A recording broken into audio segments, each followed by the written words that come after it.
कल की पुराण और गरुड़ पुराण में ऐसी बातें लिखी गई हैं जो आपके रोंगटे खड़े कर सकती हैं। कलयुग के अंत की दृष्टि केवल कल्पना करने से ही मनुष्य का मन भय और आश्चर्य से भर सकता है। यह युग इतना भयावह होगा कि यह आपके दिल को झकझोर कर रख देगा। लेकिन यह कोई काल्पनिक कहानी नहीं, बल्कि हकीकत है। इन पवित्र ग्रंथों में लिखी गई बातें हमें आने वाले समय की भयंकर सच्चाई से अवगत कराती हैं। आज हम इन्हीं के बारे में विस्तार से जानेंगे और आपको बताएंगे। हमारा निवेदन है कि इस जानकारी को अंत तक पढ़ें और हमारे साथ बने रहें। कलयुग के अंत की कहानी को जानने से पहले आइए कुछ उन पहलुओं को समझते हैं जो सृष्टि के इस चक्र को समझने में महत्वपूर्ण हैं। सबसे पहले हम उस कहानी को जानेंगे जो इन ग्रंथों में वर्णित है। इसके बाद हम आपको वे सभी मनोरंजक और भयावह दृश्य बताएंगे जो कलयुग के अंत में घटित होंगे। तो हमारे साथ बने रहें, क्योंकि यह यात्रा न केवल ज्ञानवर्धक होगी बल्कि आपको गहराई से सोचने पर भी मजबूर करेगी। हिंदू शास्त्रों में कलयुग की आयु 4,32,000 वर्ष मानी गई है। यह विवरण भागवत पुराण, विष्णु पुराण, लिंग पुराण और गरुड़ पुराण में मिलता है। कलयुग की शुरुआत महाभारत युद्ध के बाद द्वापर युग के अंत में मानी जाती है।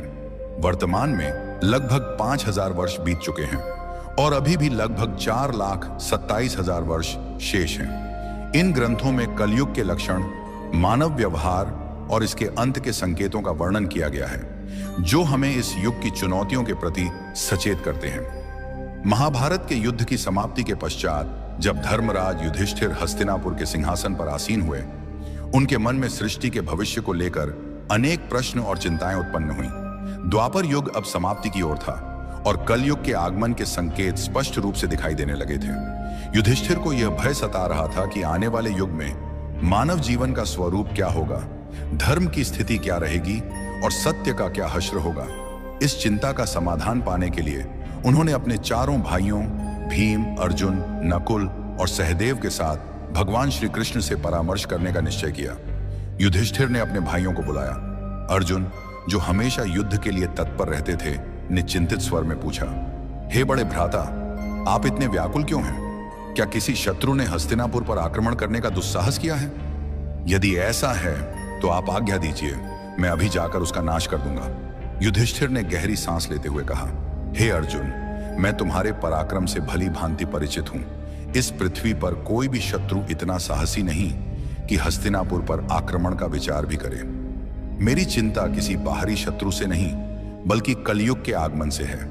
मुझे यह भय सता रहा है कि आने वाले समय में मानव समाज किस दिशा में जाएगा, धर्म और सत्य की क्या स्थिति होगी। भीम, जो अपने बड़े भाई की हर चिंता में सहभागी होते थे, बोले, हे भैया, आपकी चिंता हमारे मन में भी भय और अनिश्चितता उत्पन्न कर रही है। कृपया हमें बताइए कि कौन सा संकट हमारे सामने है। युधिष्ठिर ने गंभीर स्वर में उत्तर दिया, हे भीम, तुम ठीक कहते हो, एक भयंकर संकट आने वाला है। मैं कल युग के प्रभावों के बारे में सोचकर चिंतित हूं।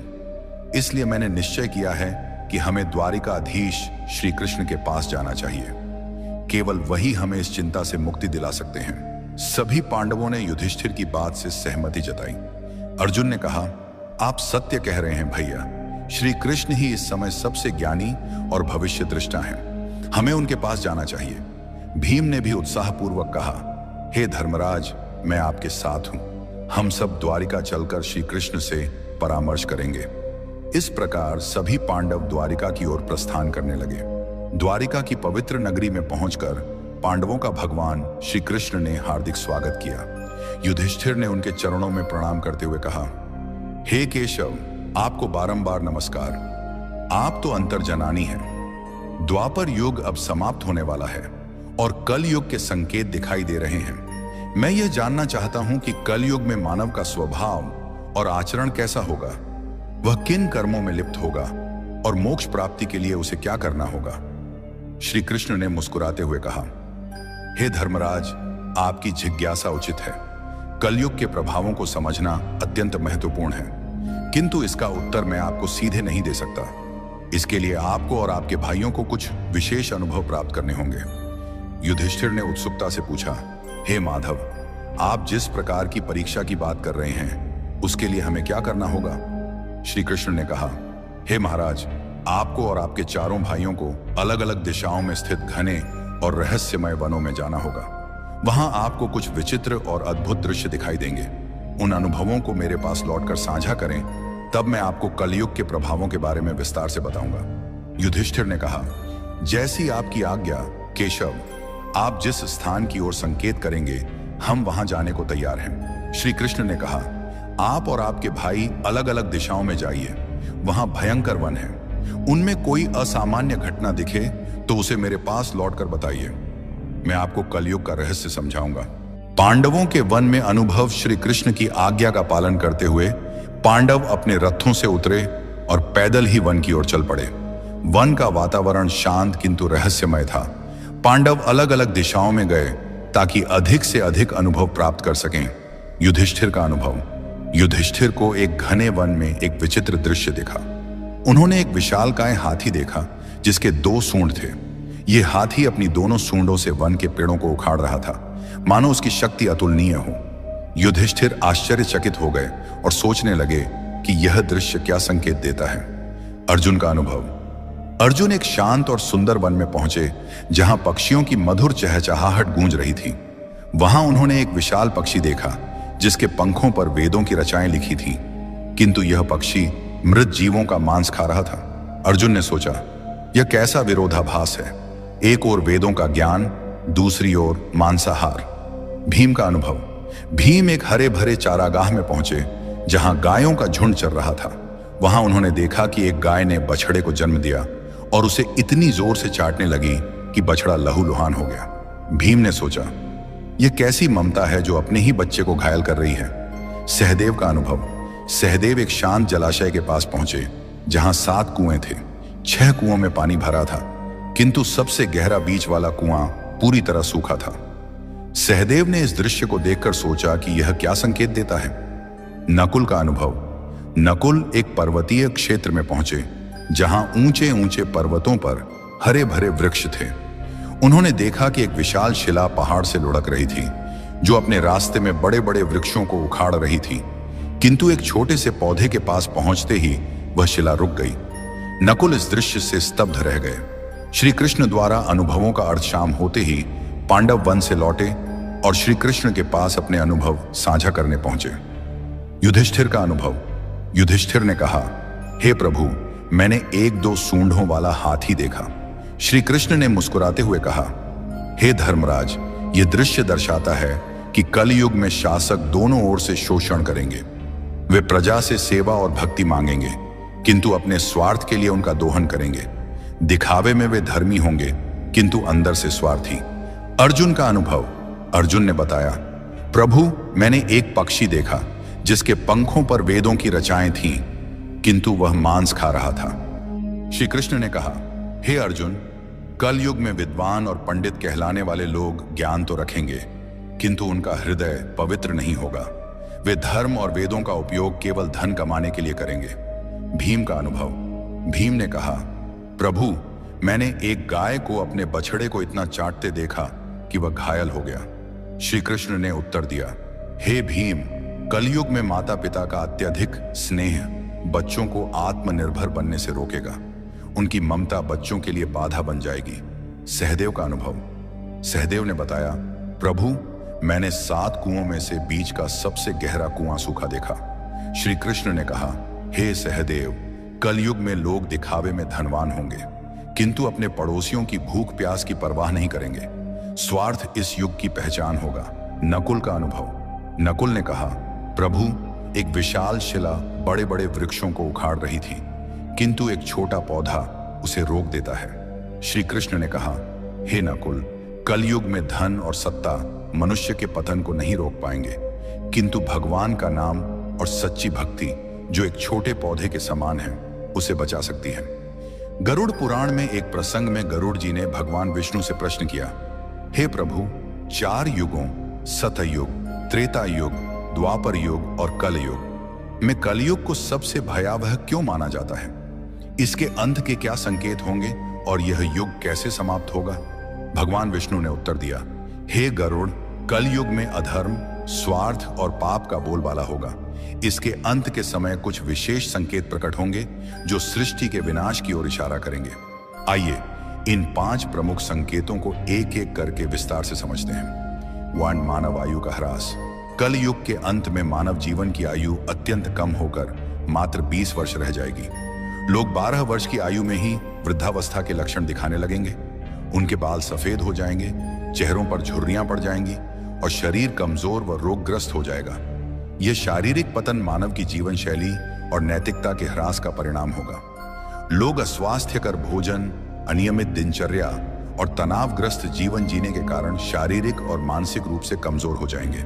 स्त्रियां 8 से 9 वर्ष की अल्पायु में ही संतान को जन्म देने लगेंगी, लेकिन उनकी शारीरिक स्थिति इतनी कमजोर होगी कि वे बच्चों का पालन पोषण ठीक से नहीं कर पाएंगी। बच्चे कुपोषण और कमजोरी के शिकार होंगे, जिससे समाज में अस्वस्थ और कमजोर पीढ़ियां उत्पन्न होंगी। इस कारण पारिवारिक और सामाजिक संरचना पूरी तरह चरमरा जाएगी। लोग अपनी भौतिक आवश्यकताओं की पूर्ति में इतने व्यस्त रहेंगे कि परिवार और रिश्तों के प्रति उदासीन हो जाएंगे। यह संकेत कलयुग के उस दौर को दर्शाता है जहां मानव की शारीरिक और मानसिक शक्ति का पूर्ण ह्रास हो जाएगा। समाज में अव्यवस्था, अशांति और अराजकता का बोलबाला होगा। लोग एक दूसरे के प्रति प्रेम और विश्वास खो देंगे और स्वार्थ ही जीवन का आधार बन जाएगा। यह स्थिति हमें चेतावनी देती है कि शारीरिक और मानसिक स्वास्थ्य को बनाए रखने के लिए संतुलित जीवन शैली और नैतिकता का पालन आवश्यक है। 2. पतिव्रता स्त्रियों का लोभ। कलयुग के अंत में नैतिकता और धर्म का इतना ह्रास हो जाएगा कि पतिव्रता स्त्रियां लगभग लुप्त हो जाएंगी। एक स्त्री कई पुरुषों के साथ संबंध स्थापित करेगी, जो सामाजिक और नैतिक पतन का स्पष्ट संकेत होगा। लोग धार्मिक कार्यों जैसे पूजा पाठ, श्राद्ध, अंतिम संस्कार और विवाह जैसे संस्कारों को पूरी तरह त्याग देंगे। जल की कमी के कारण लोग स्नान करना बंद कर देंगे, जिससे शारीरिक और आध्यात्मिक शुद्धता नष्ट हो जाएगी। भोजन में मांसाहार का प्रभुत्व होगा और सात्विक भोजन जैसे फल, सब्जियां और अनाज दुर्लभ हो जाएंगे। लोग चमकीले, तंग और भड़कीले वस्त्र पहनेंगे, जो उनकी भौतिकता और आध्यात्मिकता से दूरी को दर्शाएंगे। समाज में स्वार्थ, लालच और छल कपट का बोलबाला होगा। रिश्तों में विश्वास की कमी हो जाएगी और लोग केवल अपनी सुख सुविधाओं के लिए जिएंगे। यह संकेत समाज में नैतिकता के पतन और रिश्तों के टूटने की स्थिति को दर्शाता है। लोग धर्म और कर्तव्यों से विमुख होकर केवल सांसारिक सुखों की तलाश में रहेंगे। यह स्थिति सामाजिक अविश्वास, अशांति और अनैतिकता को बढ़ावा देगी। गरुड़ पुराण हमें सिखाता है कि धर्म और नैतिकता का पालन ही समाज को स्थिर और सौहार्दपूर्ण बनाए रख सकता है। 3. वृक्षों का फलहीन होना। कलयुग के अंत में प्रकृति का भीषण विनाश होगा। वृक्ष फल और फूल देना बंद कर देंगे और केवल शमी वृक्ष ही जीवित रहेंगे। लोग शाकाहार को पूरी तरह त्याग देंगे और मांसाहार पर निर्भर हो जाएंगे। भोजन तामसिक और रोगकारी होगा, जिससे लोग कम उम्र में ही बीमारियों का शिकार हो जाएंगे। गायों की पूजा बंद हो जाएगी और उन्हें केवल दूध और मांस के लिए पाला जाएगा। यह संकेत प्रकृति के प्रति मानव की लापरवाही और अंधाधुंध दोहन का परिणाम है। वनों की कटाई, पर्यावरण प्रदूषण और प्राकृतिक संसाधनों के दुरुपयोग के कारण प्रकृति का संतुलन बिगड़ जाएगा। वृक्षों का फलहीन होना और प्राकृतिक संसाधनों का ह्रास पर्यावरणीय असंतुलन को और गहरा कर देगा। समाज में भोजन की कमी के कारण लोग भूख और कुपोषण से ग्रस्त होंगे। यह स्थिति हमें पर्यावरण संरक्षण और प्रकृति के प्रति सम्मान की महत्ता सिखाती है। 4. अल्पवृष्टि। कलयुग के अंत में वर्षा अत्यंत कम हो जाएगी। खेतों में अनाज का उत्पादन बंद हो जाएगा और जो थोड़ा बहुत अनाज होगा वह छोटा, रसहीन और पौष्टिकता से रहित होगा।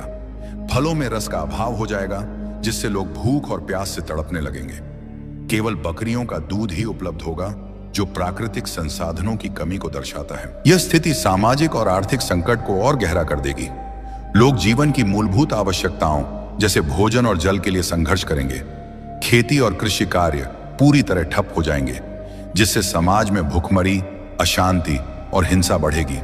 यह संकेत पर्यावरणीय विनाश और मानव की लापरवाही का परिणाम है, जो हमें प्रकृति के संरक्षण और संतुलित जीवन की आवश्यकता की याद दिलाता है। कलयुग के अंत का सबसे भयावह संकेत होगा 7 सूर्यों का उदय। भगवान विष्णु सूर्य की किरणों में विराजमान होकर पृथ्वी का सारा जल सोख लेंगे। 7 सूर्यों की तीव्र गर्मी से संपूर्ण सृष्टि जलकर राख हो जाएगी।